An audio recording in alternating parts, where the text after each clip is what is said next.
Hello everyone, welcome to Insight for the Tail and Bend, the Bend Motorsport Park round. Got Jack with me again. We're going to try and give you some interesting insights into the weekend.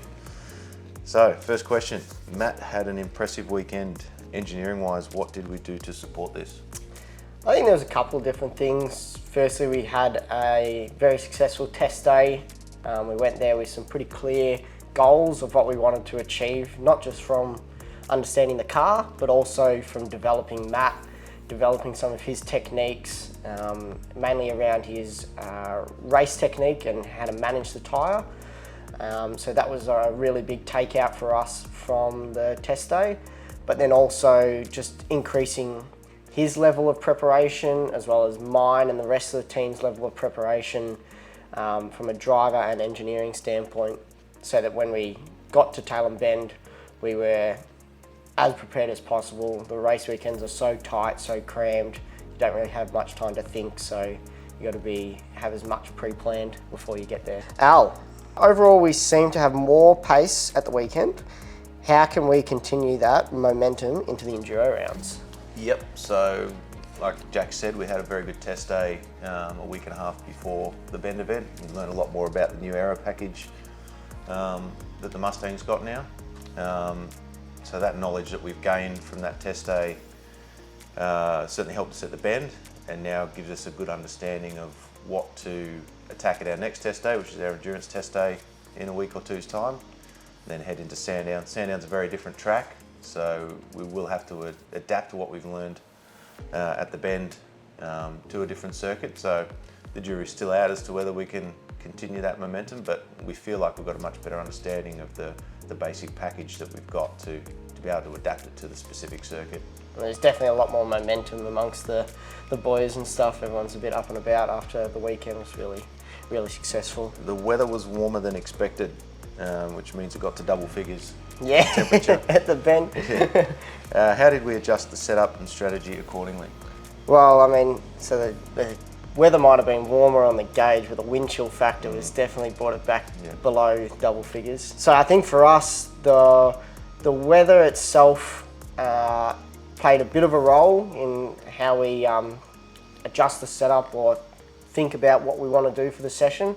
But the biggest factor at Tail and Bend is the wind, as we've alluded to, and we were pretty critical of knowing where the wind was pointing, at what time, what intensity it was firing at, and always making sure the driver was aware, as this can really influence the car balance. And they come back in and say, I got a problem at one corner, and then you look, okay, the wind is coming from this direction, okay, 2 and 2 together, you can sort of start to paint the picture about what's actually really going on and make better judgments. So that was probably the biggest factor for me. Absolutely, the wind direction at Tail and Bend, changing day to day, can make a massive difference to performance. We almost got a podium on Sunday. Both cars almost got a podium on Sunday. Upon reflection, was pitting Dave early the best strategy?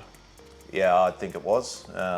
We were 5th before the pit stop sequence commenced, and we were trying to use both cars to move forward. So we pitted Dave early from right behind Matt, with the goal of undercutting him and Shane, with then running Matt long so that he could come back at the end of the race. So we had both bases covered. So it worked well. We got to P3 on the road. We just didn't quite have enough rear tyre life for the last few laps of the race, so we got run down by Chaz. But I think for us, being in P3, having to be passed was far better than having 2 extra laps of tyre quality under our sleeve and still being in P5. So I think it was the right strategy, gave us a chance for a podium. We just couldn't hang on for one more lap. Matt had a slower pit stop on Sunday. What was the reason? It was a devastating reason. Yeah, we came in, we went aggressive on the strategy, pitted, Matt stopped on the marks as per usual. We did all our prep for the pit stop as per usual. Tyre came off, all good.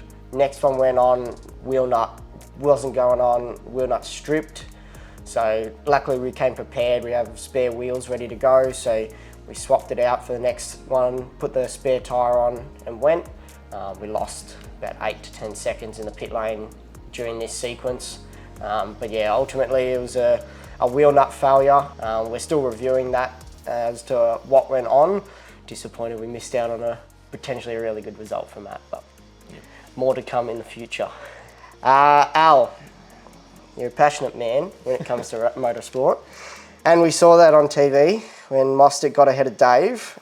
What was running through your mind in that moment?